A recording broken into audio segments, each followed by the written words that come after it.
of the nation.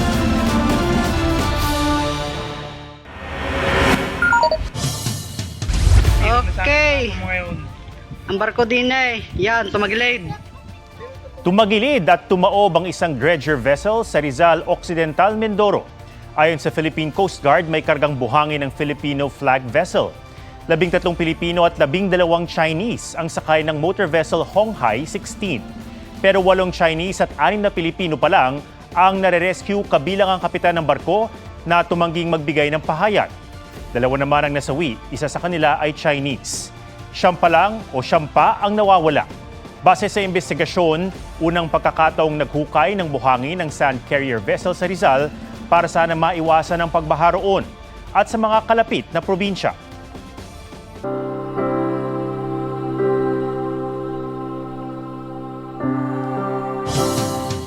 Maghahating gabi na pero dagsa pa rin sa ilang bus terminal at pantala ng mga pasahero para sa Semana Santa. Sa Parañaque Integrated Terminal Exchange o PITX, marami ang mga chance passenger. May live report si Jamie Santos. Jamie?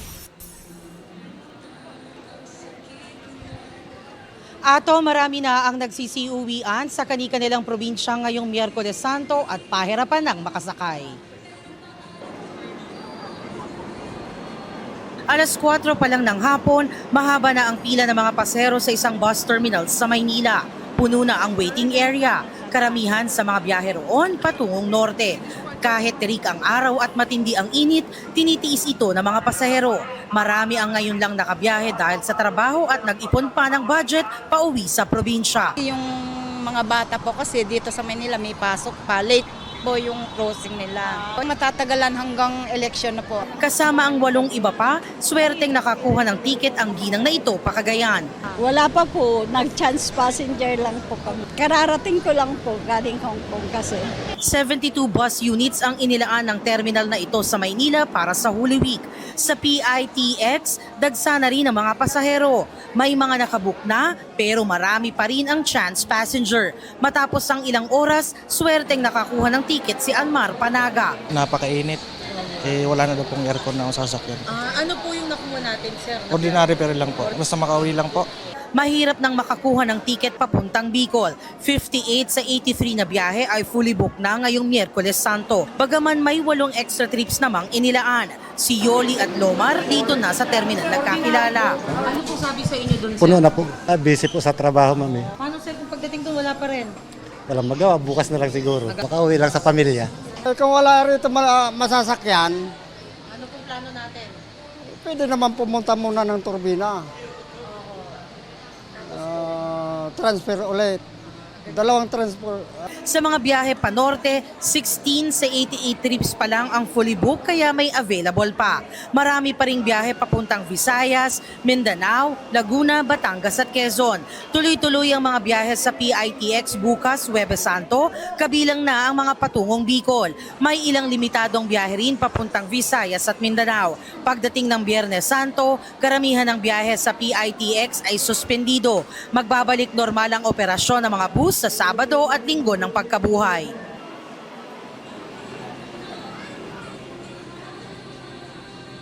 As of 10 p.m., nasa 198,923 na yung foot traffic dito sa PITX. Kaya naman paalala ng mga otoridad sa mga babiyahe ay agahan ang punta sa mga terminal, magsuot ng komportableng damit at huwag kalilimutang uminom ng tubig lalo na't mainit ang panahon ngayon. At yan ang latest mula rito sa PITX. Balik sa iyo, Atom. Maraming salamat, Jamie Santos. Ngayong tapos na ang oras ng trabaho, lalo pang dumami ang mga pasahero sa iba't ibang bus terminal sa EDSA Quezon City. Gaya sa isang bus terminal na may mga biyaheng Lucena at Batangas at Pabicol. Fully booked na rin hanggang April 18 ang ilang biyahe pa norte. Sa isang terminal sa Caloocan, halos lahat ng biyahe ng bus ngayong gabi ay fully booked na rin. May mga binubuksan namang extra trips para makasakay ang iba pang pasahero.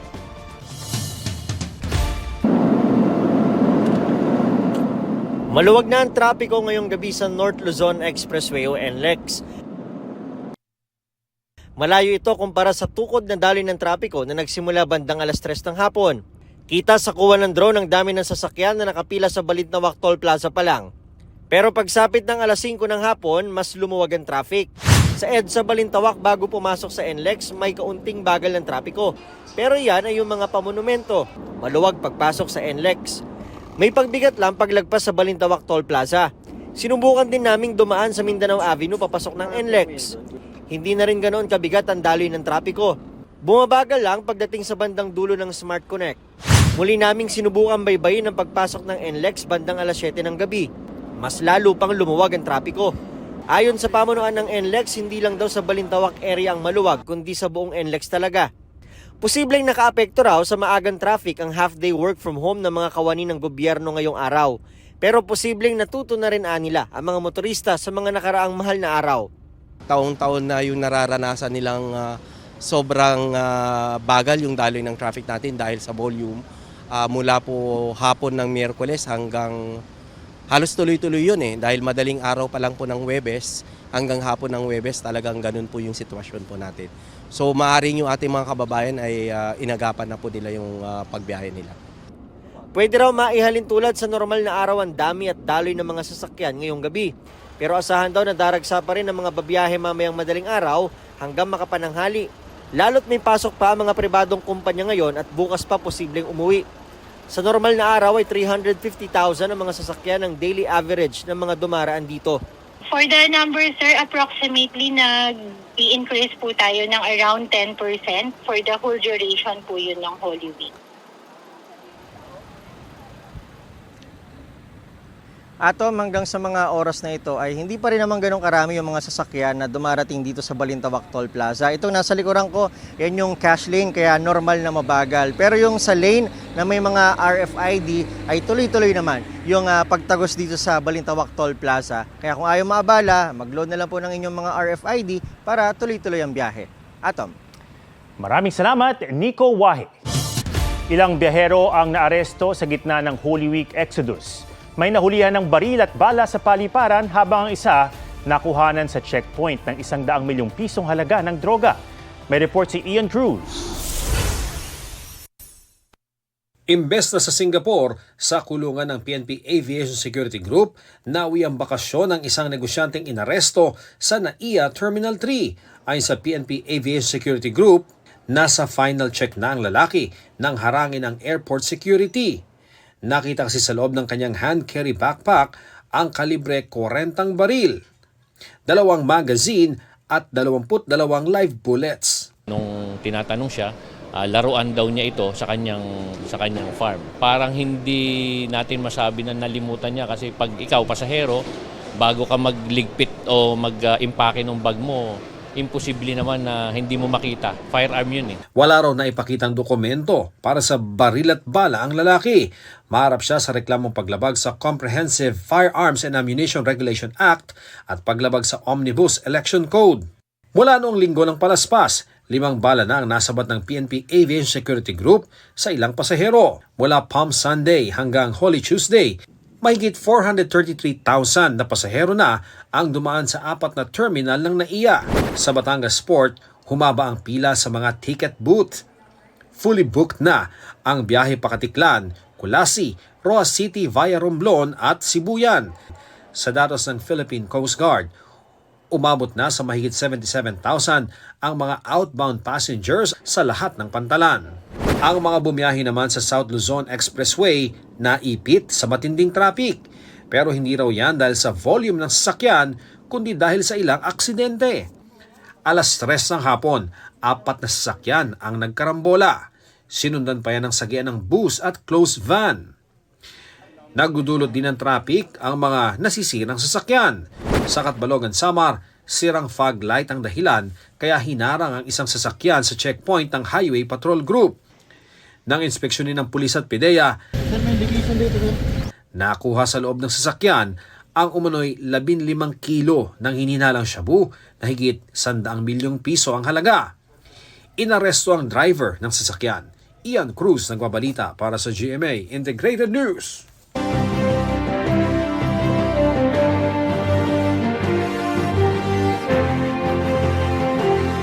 Naghain ng petition for disqualification ng COMELEC Task Force SAFE laban kay Attorney Christian Ian Sia na tumatakbong congressman sa Pasig City. Kaugnayan sa kanyang nakakabastos na biro sa mga babaeng solo parent, at pahayag sa hubog ng katawan ng isang tauhan. Sabi ng task force, nilabag ni Sia ang COMELEC resolution na nagbabawal sa diskriminasyon. Hiningi rin sa petisyon na huwag iproklama si Sia sakaling tapos na ang eleksyon at manalo siya. Diringin pa ng COMELEC ang hiling ng task force. Sabi naman ni Attorney Sia, sasagutin niya ang petisyon kapag nabigyan na siya ng kopya. Pero di siya sang-ayon sa agarang diskwalifikasyon. At na yun ang tamang parusa para sa isang inappropriate joke. Dapat daw ay tugma ang parusa sa nagawang pagkakamali. Nagsorry si Pasay City Mayoral candidate Editha Wawi Manguera kasunod ng paggamit niya ng racial slur o hindi kanais-nais sa bansag sa mga Indian national habang nangangampanya. Ako po humihingi ng paumanhin. Wala po akong masamang interes. Yan pong aking nasabi na yan ay sigaw at damdamin po ng mga tigalungsod ng Pasay. Sa totoo po, yung napanood yung video, yun po'y putol. Hindi po talaga yun ang pinakabuod ng aking sinabi. Sa ating pong mga Indian national, ako po'y walang galit, wala akong pagdaramdam sa inyo. Pinagpapaliwanag ng COMELEC si Manguera pero wala pa raw siyang natatanggap na show cause order. Gayunman, handa raw niya itong sagutin. Pag-akyat sa sikat na Lourdes Grotto at malamig na panahon ng sinadya ng ilang turista na umakyat sa Baguio City ngayong Semana Santa. Live mula sa City of Pines, may report si Mav Gonzalez. Mav! Atom, gabi na, pero marami pa rin namamasyal at ine-enjoy yung malamig na hangin dito sa Burnham Park dahil bukas yung mga atraksyon hanggang hating gabi. Kanina meron na rin ngang mga nauna ng magdasal ngayong Miyerkules Santo sa Lourdes Grotto. Umaga pa lang, moderate to heavy na ang traffic sa Marcos Highway paakyat ng Baguio. Pero hindi ito alintana ng mga turista na piniling doon mag-Semana Santa, lalo't ang lungsod maagang nabalot ng fog. Bumaba pa sa 18 degrees Celsius ang temperatura sa isang punto. Sa Manila, sobrang mainit na yung simoy ng hangin, unlike dito sa Baguio na malamig pa rin talaga. Isa sa mga dinarayo ang matarik na Lourdes Grotto na bukas mula alas 6 ng umaga hanggang alas 6 ng gabi. 252 steps ito paakyat ng Lourdes Grotto. Medyo mahirap siya physically tasking pero kasama raw kasi yun para parte na ng pamamanata. Habang paakyat, madaraanan ng Stations of the Cross. At sa taas, pwedeng magdasal at magsindi ng kandila. It's very miraculous for us. We go here to pray and to give thanks na rin. Ba't po kayo Wednesday naisipan nyo ng umakyat? Para less crowd, mas solemn in a way. Kasi ang pinunta talaga namin dito yung anak kong may sakit. Para gumaling naman siya. Ang daming tao pag mahirap traffic. Nauna ng pakiusap ng Baguio City LGU, huwag nang magdala ng sasakyan kung aakyat ng Baguio dahil matindi na ang traffic. Pero kung magdadala pa rin ng sasakyan, epektibo pa rin ang number coding sa lungsod mula 7 a.m. hanggang 7 p.m. kahit Holy Week. Pwedeng i-download sa smartphone ang BCPO View Baguio app para makita ang lagay ng trapiko. Mahigit 1,000 tauhan ng Baguio City Police naman ang nakadeploy ngayong Semana Santa.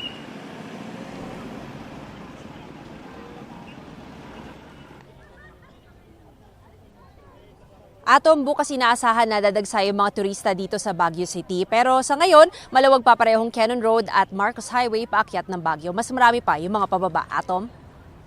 Maraming salamat, Mav Gonzalez. Pagbasura sa rice tarification law at tulong sa magsasaka ang diniin ni Modi Floranda, Amira Lidasan, Liza Masa, Teddy Casino, Ronel Arambulo, Representative Franz Castro, Jerome Adonis, Representative Arlene Brosas. Paglapit ng serbisyong medikal sa mga mahihirap ang idiniin ni Senator Bongo sa Davao Oriental. Kasama niyang nag-ikot sina Senator Bato de la Rosa, Dr. Richard Mata, Philip Salvador at Attorney Jimmy Bondok. Pagpapaunlad ng turismo ang isa sa itinutulak ni Senator Lito Lapid. Nag-motorcade sa Naik Cavite si Representative Rodante Marcoleta. Issue ng 15-kilometer municipal water zone ang nais tugunan ni Kiko Pangilinan. Plano ni Ariel Querubin na gumawa ng mga kooperatiba para sa mga magsasaka. Nakipagpulong sa barangay leader sa Cavite si Senator Francis Tolentino. OFWs, kabataan at kababaihan ang nais tutukan ni Congresswoman Camille Villar. Pagpapababa ng presyo ng bigas ang isa sa isinusulong ni Benhur Abalos. Libre at kumpletong health services para sa Pilipino ang nais ni Nurse Alin Andamo. Nag-ikot sa Aklan si Bam Aquino. Libreng maintenance medicine ang isa sa prioridad ni Mayor Abby Binay. Si Representative Bonifacio Bosita tututukan daw ang sektor ng transportasyon. Basura sa Baguio at Benguet ang isa sa naisolusyonan ni David D'Angelo. Pagtaas ng pondo ng hudikatura ang tinalakay ni Attorney Angelo De Alban. Patuloy naming sinusundan ang kampanya ng mga tumatakbong senador sa eleksyon 2025. Nico Wahe, nagbabalita para sa GMA Integrated News.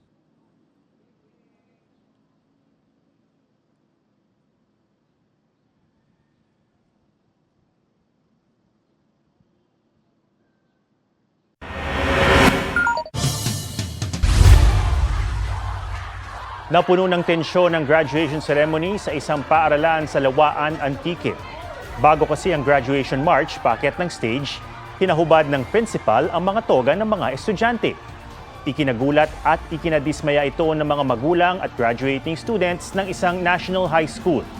May ilang sumunod pero may ilang nagreklamo at umuwi na lang. Sa investigasyon ng Schools Division of Antique, napag-usapan daw sa pulong ng mga guro at mga magulang na magsuot na lang ng school uniform at sablay ang mga estudyante para gawing simple ang seremonya. Pero posibleng di raw naisapinal sa meeting kung ano talaga ang isusuot kaya may ilang nagtoga. Hinihintay pa ang paliwanag ng principal. Hiningan siya ng pahayag ng GMA Integrated News pero wala pa siyang tugon.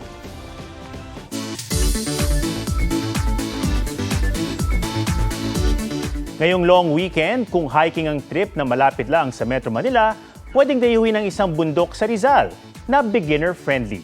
G tayo dyan kasama si Oscar Oida. Ito ang destination na swak sa mabilisang takas. Perfect tong barkada trip. Matatagpuan lang sa Rizal at beginner-friendly hike pa. Can't say no sa Mount Sembrano. Ang mga nahikayat umakyat, ang vlogger na si Kimpoy Feliciano, kasama ang mga sparkle artists. Hiking ang trip nila. Nature lover ang mga kapuso. Mula sa simpleng lakaran, ang tarik, nagiging mahirap ang akyatan sa matarik na gubat hanggang sa maabot ang damuhan at makatungtong sa tuktok. Tingnan niyo yung view. Wow. Tanaw ang Talim Island and spend some chill time. Pero unang peak pa lang yan dahil sa ikalawang tuktok. Sa clouds na tayo. Pawing-pawi ang pagod at pwedeng tumambay habang napakagandang tanawin ay pinapanood. Oscar Oida, nagbabalita para sa GMA Integrated News. Yan po ang State of the Nation para sa mas malaking misyon at para sa mas malawak na paglilingkod sa bayan. Ako si Ato Maraulio mula sa GMA Integrated News, ang News Authority ng Pilipino. Huwag magpahuli sa mga balitang dapat niyong malaman. Mag-subscribe na sa GMA Integrated News sa YouTube.